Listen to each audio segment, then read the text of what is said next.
नमस्कार दोस्तों, मैं हूं गौरव और आप सुन रहे हैं हॉरर स्टोरी बाय गौरव। दोस्तों तो चलिए बिना वक्त गवाए आज की कहानी को शुरुआत करते हैं। कहते हैं कि हर किसी का एक सपना होता है कि अपना खुद का घर हो, एक जगह हो जहां वो सुकून की जिंदगी जी सके। लेकिन मरने के बाद भी अगर कोई इंसान अपने घर, उस जगह को न छोड़े तो उसका होना उस घर के लिए श्राप बन जाता है। मेरा नाम राकेश है और यह घटना मेरे एक बुरे अनुभव के बारे में है। मैं तब 22 साल का था जब मैंने यह भूत प्रेत देखा था। उन दिनों मैं नौकरी की तलाश में था। ज्यादा पढ़ा लिखा तो नहीं था, तो जानता था कि नौकरी भी वैसे ही मिलनी है। कुछ दिनों में एक दोस्त की पहचान से मुझे कंस्ट्रक्शन साइट पर नौकरी लग गई। जब नौकरी मिली तो जिस आदमी ने मुझे नौकरी पर रखा था, उसने मुझे वहां काम करने के जो नियम बताए वो बहुत ही अजीब थे। उसने मुझे कुछ ऐसा बताया था कि उस साइट का काम पिछले 5-6 सालों से बंद है। साइट पर चोरियां नहीं होती है, जो कभी कभार हुई है वह भी दिन में हुई है, क्योंकि रात में वहां कोई आता जाता नहीं। ड्यूटी पूरे 1 हफ्ते की होती है। 1 हफ्ते बाद दूसरा वॉचमैन तुम्हें छोड़ने चला आएगा और तभी मैं घर जा सकता हूं, वरना मुझे पेमेंट नहीं मिलेगी। और सबसे जरूरी बात यह कि अंधेरा होने के बाद मैं कंपाउंड के अंदर जाना है और न ही अंधेरा होने तक अंदर रुकना है, भले ही अंदर कोई चोर ही क्यों ना आ जाए। वॉचमैन को यानी मुझे रहने के लिए कंपाउंड के बाहर पतरे का एक शेड है। वहां गैस और खाने पीने का हर जरूरी सामान, दवाइयां हर महीने पहुंचा दिया जाता है। दिन भर मैं बिल्डिंग में यहां वहां घूम सकता हूं, पर अंधेरे में मुझे अंदर बिल्कुल भी नहीं जाना है। मुझे उनकी शर्तें कुछ अजीब लगी। मतलब ड्यूटी वगैरह ठीक थी, पर अंधेरा होने के बाद अंदर नहीं जाना है। यह बात मुझे कुछ समझ नहीं आई। मैंने उनसे पूछा कि ऐसा क्यों, तो मैनेजर ने बस इतना ही कहा कि जितना कहा है उसी पर ध्यान दो। मेरी बात करो तो मुझे उसकी बात से कुछ भी मतलब नहीं था। मुझे तो बस काम और पैसे से मतलब था, तो मैंने वहां नौकरी के लिए हाँ कर दिया। मैं जब वहां पहुंचा तब महसूस हुआ कि वह इलाका शहरी इलाके से काफी दूर है। वहां जाने के लिए मुझे कोई रिक्शा, कोई वाहन नहीं मिल रहा था, और जो वहां आने के लिए राजी होता बहुत से ज्यादा किराया मांग रहा था। इसलिए आखिरकार मैंने पैदल चलकर जाने का फैसला किया। जब मैं वहां पहुंचा तो मैंने देखा कि कंस्ट्रक्शन साइट के बाहर ही कंपाउंड वॉल को लगकर एक पत्रिका शेड बना हुआ था। मैं रविवार की सुबह वहां पहुंचा। वहां बाहर कुर्सी पर एक वॉचमैन बैठा हुआ था, जो कि मुझे ही देख रहा था। मेरे वहां जाते ही उसने अपना बैग भर लिया और वहां से निकल पड़ा। अब इस रविवार से अगले शनिवार तक मेरी ड्यूटी थी। उसने जाते जाते मुझसे बस इतना ही कहा कि अगले शनिवार दोपहर तक आ जाऊंगा, और सबसे जरूरी बात यह कि मालिक ने तुम्हें यहां के नियम बताए होंगे, पर नए हो इसलिए फिर से बता रहा हूं। अंधेरा होने के बाद अंदर कुछ भी हो जाए, कुछ भी आवाज सुनाई दे, कुछ भी दिखाई दे, लेकिन इस दीवार के अंदर कदम नहीं रखना है। मैं उसकी बात सुनकर उस दीवार और कंपाउंड को देखने लगा। बाजू में देखा तो वह वॉचमैन इतनी सी बात कहकर कब का वहां से चला गया था। वह आदमी मुझे थोड़ा गुस्से में लग रहा था। असल में मुझे शनिवार दोपहर तक ड्यूटी पर आना था, लेकिन मैं रविवार सुबह वहां पहुंचा था और इस तरह मेरी वहां ड्यूटी शुरू हो गई थी। सच कहूं तो दोस्तों, वह दिन जैसे तैसे गुजर रहा था, लेकिन जैसे जैसे अंधेरा होने लगा मेरी हालत खराब हो गई। उस साइट के आसपास दूर दूर तक कुछ भी नहीं था, न कोई मकान और न कोई दुकान। दूर दूर तक बस बंजर सुनसान जमीन थी। दिन भर मैंने मोबाइल में मूवी देखकर, गेम खेलकर जैसे तैसे टाइम पास कर लिया। उस साइट को एक बार नहीं बल्कि 4 से 5 बार हर तरफ से घूमकर देख लिया। साइट को देखकर लग रहा था कि उस साइट पर 7 मंजिल की 7 बिल्डिंग का काम चल रहा था, जिसका नाम 7 हिल्स रखा जाना था। लेकिन उनमें से बस एक बिल्डिंग का ही काम 3री मंजिल तक पूरा हुआ था। बाकी कुछ बिल्डिंग की बस नींव रखी गई थी और उसी एक बिल्डिंग के नीचे वाले कमरों में कंस्ट्रक्शन का बचा खुचा सामान रखा हुआ था। मेरी वहां वह पहली रात थी। मेरी जरूरत के हिसाब से खाने पीने का हर जरूरी सामान वहां मौजूद था। मैंने खुद दाल चावल बनाकर खा लिया और फिर 10 बजे के करीब मैं उस पतरे के मकान में सोने चला गया। वह जगह शहर के बाहर दूर होने की वजह से वहां ठंड भी बढ़ती जा रही थी। मेरा वहां वह पहला दिन था और मैं आसपास के इलाके से अनजान था, इसलिए थोड़ा डर भी लग रहा था। उस पतरे के मकान में तो जरा भी नेटवर्क नहीं आता था। बिल्डिंग के ऊपर जाने पर ही काफी अच्छी रेंज मिलती थी, इसलिए मैंने दिन में ही एक मूवी डाउनलोड कर रखी थी। उस रात मूवी देखते देखते मेरी आंख लग गई। मैं आधी नींद में था शायद। बीच रात किसी की चीख से मेरी नींद खुल गई। मैं झट से बिस्तर में उठकर बैठ गया। मूवी अब भी चालू थी। मुझे लगा कि वो आवाज मूवी के अंदर से आई होगी, लेकिन मैंने जब मूवी को पीछे करके देखा तो वह ऐसा कोई सीन नहीं था जिसमें चीखने की आवाज हो। मैंने टॉर्च उठाई और शेड से बाहर चला गया। इधर उधर देखते हुए बिल्डिंग के कंपाउंड के आगे जाकर खड़ा हो गया। मैं टॉर्च को ऊपर बिल्डिंग की तरह यहां वहां घुमाकर देखने की कोशिश कर रहा था। तब मैंने देखा कि कमरे की लाइट जल रही थी और वहां खिड़की में कोई खड़ा था जो शायद मुझे देख रहा था। लेकिन मेरी नजर जाते ही वह परछाई वहां से सरकती हुई कहीं गायब हो गई। मैंने गेट के अंदर झांक कर देखा तो वहां नीचे किसी की लाश पड़ी हुई थी। वह देख मेरे रोंगटे खड़े हो गए। मेरी सांस हद से ज्यादा तेज हो गई। मैं कंपाउंड के अंदर जाने के बारे में सोच रहा था कि तभी मुझे मैनेजर और उस वॉचमैन ने कही बात याद आ गई कि कुछ भी हो जाए, अंधेरा होने के बाद कंपाउंड के अंदर नहीं जाना है। पर उस लाश का क्या? किसकी लाश होगी और इतनी रात कौन यहां आया होगा? मैंने बहुत सारी हिम्मत जुटाकर अंदर जाने के लिए अपना एक कदम आगे बढ़ाया था। तब तक वह लाश उठकर हंसते हुए बिल्डिंग के अंदर चली गई और पूरा नजारा देख एक बार फिर से मेरा शरीर कांप उठा। मैंने एक हाथ से ही अपनी आंखें बंद कर लीं और सीधे पीछे मुड़ गया। फुर्ती से अपनी जेब से फोन निकाला और मैंने मेरे साथी को फोन लगाया। उस वक्त रात के कुछ शायद 12 बज रहे थे। हेलो, मैं राकेश बोल रहा हूं। मैंने उसे फोन लगाया तो वह शायद नींद में था, इसलिए उसने मुझे पहचाना नहीं। तो सबसे पहले तो मैंने उसे मेरी पहचान बताई और फिर कहा, सुनो, मुझे अभी साइट के अंदर से किसी के चीखने की आवाज सुनाई दी और जब मैंने बाहर आकर देखा तो सामने की बिल्डिंग की तीसरी मंजिल पर कोई खड़ा था और उसके बाद नीचे किसी की लाश पड़ी थी। शायद उसकी नींद टूटने की वजह से वह थोड़ा गुस्से में था, इसलिए मेरी बात पूरी होने से पहले ही उसने गुस्से में ही जवाब दिया, तुम्हें एक बार कहा, समझ नहीं आता क्या? अंधेरा होने के बाद अंदर कुछ भी हो, अंदर नहीं जाना और डरो मत, वह कभी भी कंपाउंड के बाहर नहीं आती है। और इतना कहकर उसने फोन काट दिया। वह मेरा पहला दिन था और मैं कोई खतरा मोल नहीं लेना चाहता था। मैं फिर से बिना पीछे मुड़े उस पतरे के शेड में जाकर बिस्तर पर लेट गया। मैं रात भर ठीक से सो नहीं पाया। रात कब आंख लगी मुझे पता ही नहीं। सुबह जब अलार्म बजा तब मैं जाग उठा। उठते ही मैंने बिल्डिंग के गेट के पास जाकर देखा तो वहां कोई खून कुछ भी नहीं था। किसी के होने तक के कोई निशान नहीं थे। सब एकदम नॉर्मल था। मैंने घबराते हुए ही फिर उस पूरी बिल्डिंग को और बिल्डिंग के तीसरी मंजिल तक हर एक मकान को ठीक से देख लिया, पर सब कल जैसा ही था। धूल भी वैसी की वैसी ही थी। उन पर कोई कदमों के निशान नहीं थे। मतलब एक ही बात हो सकती थी और वह यह कि इस जगह में कुछ तो गड़बड़ जरूर है और शायद इसीलिए मेरे साथी और मेरे मालिक ने मुझे अंधेरा होने के बाद अंदर जाने से मना कर दिया है। उस दिन के बाद मेरे अगले 5 दिन जैसे तैसे गुजर गए। उन 5 दिनों में हर रात मुझे कुछ न कुछ आवाजें सुनाई देती थी। कभी कोई परछाई कंपाउंड के अंदर मेरी नजरों के सामने से सरकते हुए गायब हो जाती थी तो कभी नींद में ही मुझे किसी की चीख सुनाई देती। लेकिन फिर भी मैं एक बार भी उस कंपाउंड के अंदर नहीं गया और जिस दिन मेरा साथी आने वाला था उसी दिन सुबह मेरी तबीयत अचानक से खराब हो गई। वह शनिवार का दिन था। शाम के 6 बज रहे थे कि कोई आदमी आकर बाहर खड़ा हो गया। बाहर आते ही उसने मुझे आवाज दी, कोई है अंदर? मुझे मालिक ने भेजा है। मैं किसी तरह उठकर बाहर चला गया। बाहर एक 30 साल का आदमी खड़ा था। मुझे देख उसने कहा, मेरा नाम विजय है। आपका फोन नहीं लग रहा था तो मालिक ने मुझे यहां आकर देखने को कहा। तब मैंने उन्हें बताया कि यहां सब ठीक है, बस यहां मोबाइल को बहुत कम रेंज मिलती है, इसलिए किसी का फोन नहीं लगता। अगर किसी से बात करनी हो तो उठकर बाहर जाना पड़ता है। मालिक का आदमी था, इसलिए मैंने उससे ज्यादा पूछताछ नहीं की। उस आदमी ने मुझे कहा कि उन्हें साइट का मुआयना करना है। मैंने उन्हें बताया कि मेरी तबीयत काफी खराब है, चलने की मुझ में ताकत नहीं है और ना ही मैं सीढ़ियां चढ़ पाऊंगा।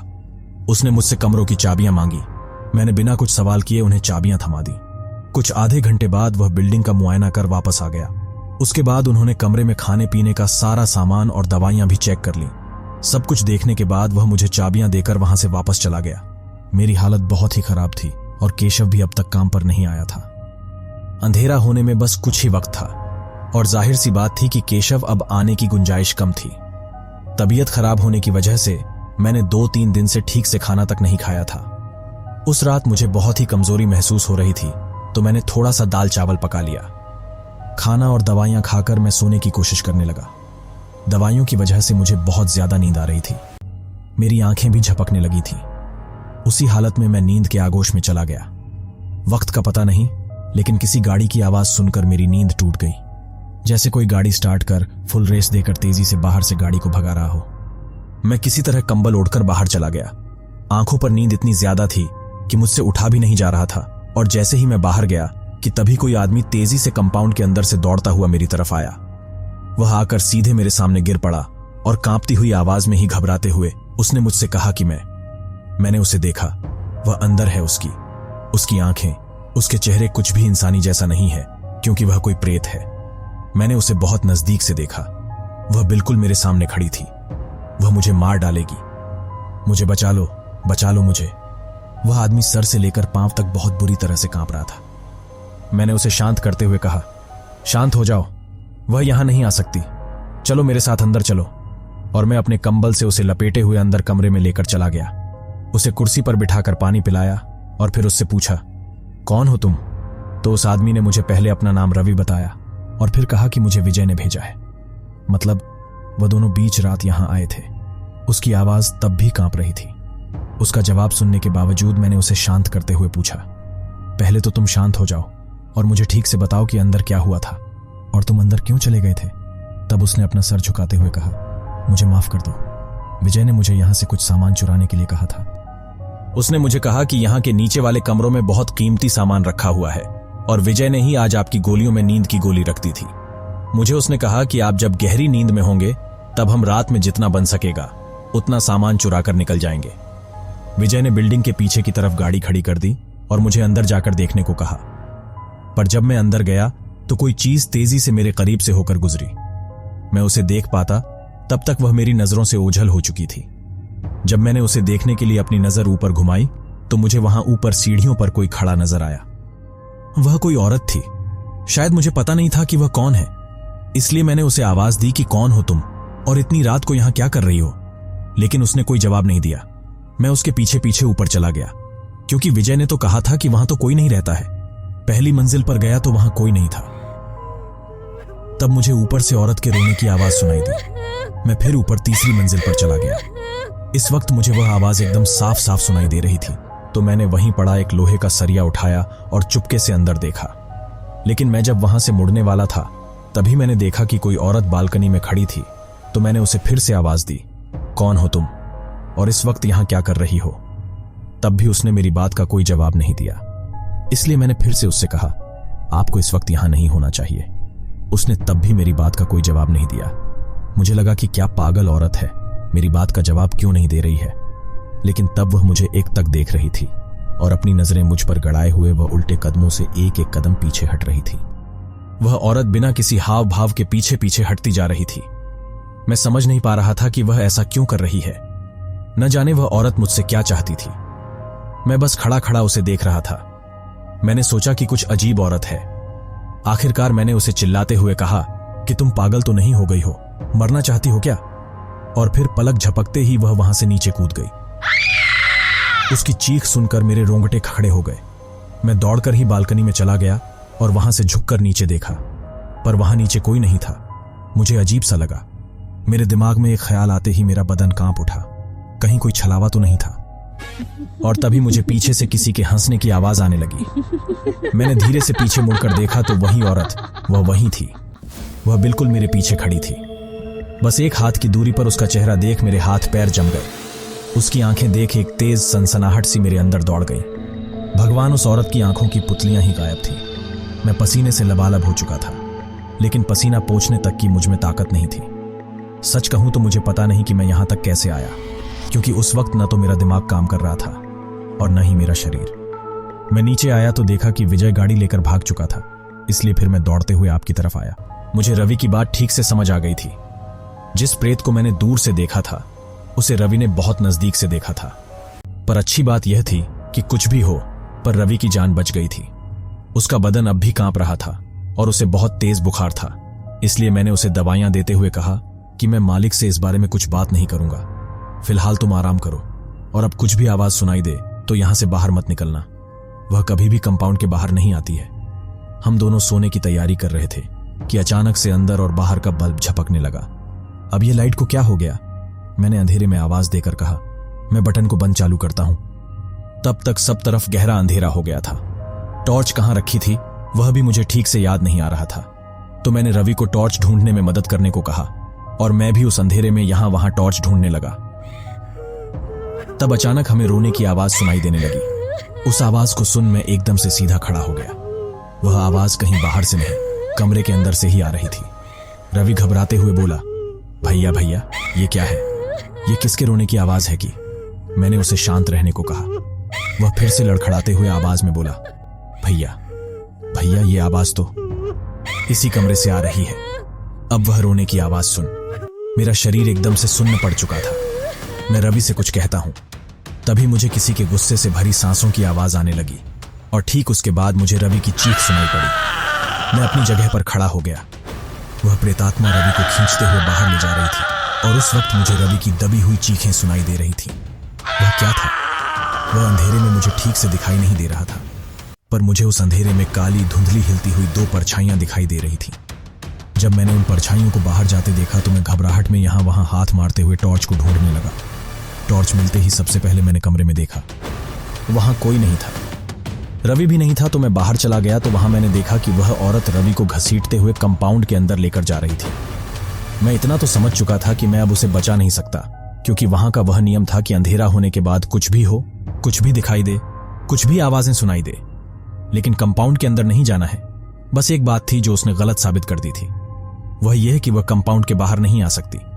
मैं देखना नहीं चाहता था कि आगे क्या होने वाला है, इसलिए मैं जाकर उस पतरे के शेड में छुप गया।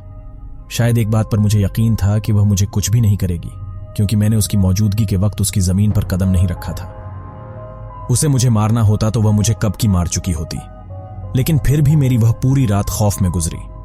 दूसरे दिन सुबह होने के बाद भी मैं बाहर नहीं गया, वहीं बिस्तर में पड़ा रहा। सुबह कुछ 8 बजे के करीब केशव वहां पहुंचा।